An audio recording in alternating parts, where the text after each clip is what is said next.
Magandang umaga po. Narito na po ang magiging lagay ng panahon ngayong umaga ng Martes, April 28, 2026. Pero bago yun, baka pwedeng pa-like and share naman ng video na ito.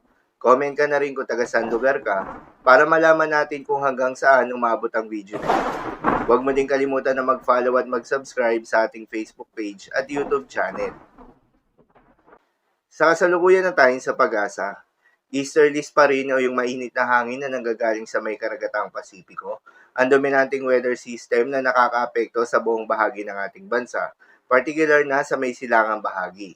Dahil dito ay asahan yung generally fair weather condition, mainit at malinsangan na panahon sa umaga hanggang sa tanghali, subalit pagsapit ng hapon o gabi, ay asahan naman yung mataas na tsansa ng mga pag-ulan o thunderstorms.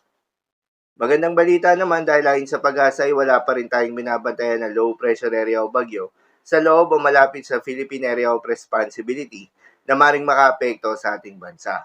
At posibleng storm-free tayo hanggang sa matapos ang buwan na ito at sa unang linggo ng buwan ng Mayo.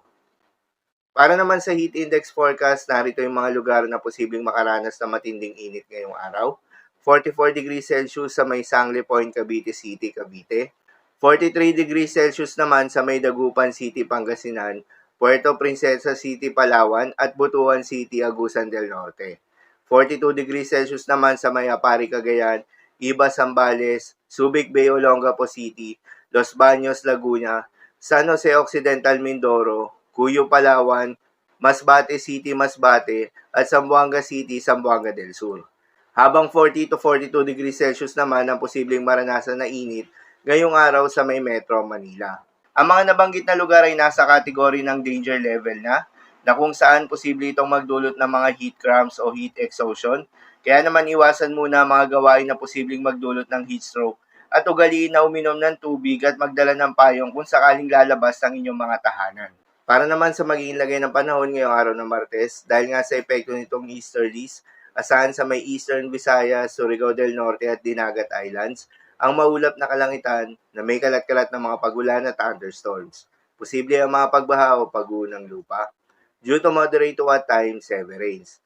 Habang sa Metro Manila at nalalabing bahagi pa ng ating bansa, ay asahan naman yung bahagyang maulap hanggang sa maulap na kalangitan na may kalat-kalat ng mga pagulan o thunderstorms na dulot pa rin ng easterlies. Posible rin na mga pagbaha o pag-uho ng lupa during severe thunderstorms. Madalas nabobo ang mga thunderstorms na ito tuwing hapon o gabi na nagtatagal ng 1 hanggang 2 oras. Kaya naman ingat pa rin sa mga posibleng banta ng pagbaha at pag-uho ng lupa, lalong-lalo na sa mga lugar na inuulan na noong mga nakaraang araw pa.